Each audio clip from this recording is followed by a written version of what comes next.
السلام علیکم دوستوں، ہسٹری آف حضرت خالد بن ولید رضی اللہ تعالی عنہ کے پارٹ 5 میں خوش آمدید۔ وہیں سے شروعات کرتے ہیں جہاں پر ہم نے اختتام کیا تھا۔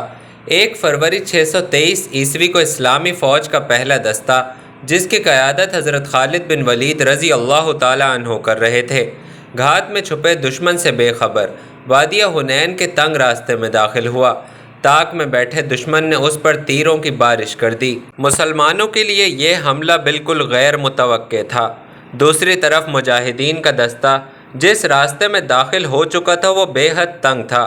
مجاہدین پر کئی اطراف سے بے تحاشا تیر برس رہے تھے۔ مسلمانوں کو سنبھلنے کا موقع ہی نہ مل سکا۔ نتیجتاً پہلے دستے میں بھگدڑ مچ گئی۔ گھوڑے بے قابو ہو کر الٹ پڑے۔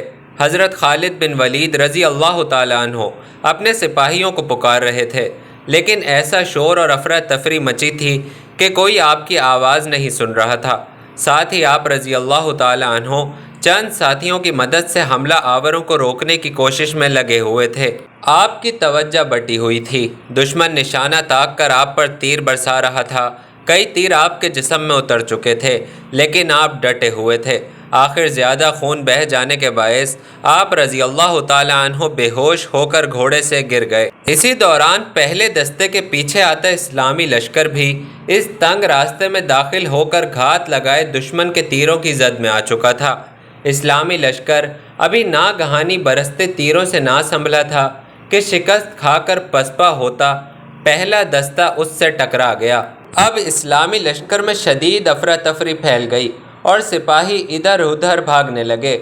اس وقت اگر کوئی میدان جنگ میں ثابت قدم تھا تو وہ رسول کریم صلی اللہ علیہ وآلہ وسلم اور ان کے چند جاں نثار اصحاب رضی اللہ تعالی عنہ، جن میں حضرت ابو بکر صدیق رضی اللہ تعالی عنہ، حضرت عمر فاروق رضی اللہ تعالی عنہ، حضرت علی رضی اللہ تعالی عنہ اور حضرت عباس رضی اللہ تعالی عنہ شامل تھے۔ اس وقت چند مسلمان سپاہی بھاگ رہے تھے اور دشمن ان کا تعاقب کر رہا تھا۔ اس نازک موقع پر حضرت علی رضی اللہ تعالی عنہ نے کمال جرأت سے کام لیتے ہوئے حملہ آور دستے کے سالار کو مار گرایا۔ کئی دوسرے صحابہ بھی پلٹ کر اس دستے پر ٹوٹ پڑے۔ زبردست جھڑپ کے بعد بنو ثقف کا یہ دستہ بھاگ گیا۔ اب جنگ کا پانسا پلٹنے لگا تھا۔ اسی دوران رسول کریم صلی اللہ علیہ وآلہ وسلم کی نگاہ زخموں سے چور بے ہوش حضرت خالد بن ولید رضی اللہ تعالی عنہ پر پڑی۔ آپ صلی اللہ علیہ وآلہ وسلم ان کے پاس تشریف لے گئے اور ان کے جسم پر سرے سے پاؤں تک پھونک ماری، جس پر حضرت خالد بن ولید رضی اللہ تعالی عنہ نے آنکھیں کھول دیں۔ آپ صلی اللہ علیہ وآلہ وسلم نے حضرت خالد بن ولید رضی اللہ تعالی عنہ کی آنکھوں میں آنکھیں ڈال کر فرمایا، خالد اٹھو، مسلمانوں کو تمہاری ضرورت ہے۔ خالد رضی اللہ تعالی عنہ فوراً اٹھ کھڑے ہوئے۔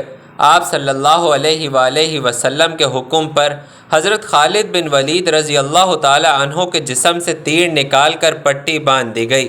رسول اللہ صلی اللہ علیہ وآلہ وسلم کے الفاظ نے حضرت خالد بن ولید رضی اللہ تعالی عنہ کے جسم میں ایک نئی روح پھونک دی تھی۔ آپ رضی اللہ تعالی عنہ اٹھ کھڑے ہوئے، تلوار سنبھالی اور گھوڑے پر سوار ہو کر دشمن پر ٹوٹ پڑے۔ جسم پر بے شمار زخم تھے، لیکن اس مرد میدان کا جذبہ آسمان کو چھو رہا تھا اور ان کا گھوڑا سب سے آگے دشمن کی صفوں میں بجلی کی مانند دوڑ رہا تھا۔ دشمن حضرت خالد بن ولید رضی اللہ تعالی عنہ کے وار سے بچنے کے لیے چھپتے پھرتے تھے، لیکن انہیں کہیں امان نہ ملتی تھی۔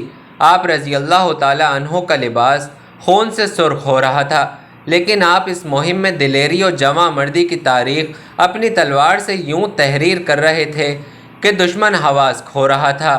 حریف قبائل کے کئی نامور سردار حضرت خالد بن ولید رضی اللہ تعالی عنہ کے ہاتھوں مارے گئے۔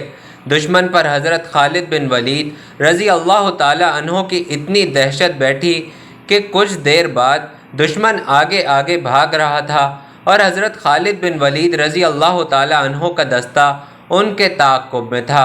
دوستو، اس کے بعد کیا ہوا یہ آپ کو بتائیں گے اپنی اگلی ویڈیو میں۔ تب تک کے لیے اللہ حافظ۔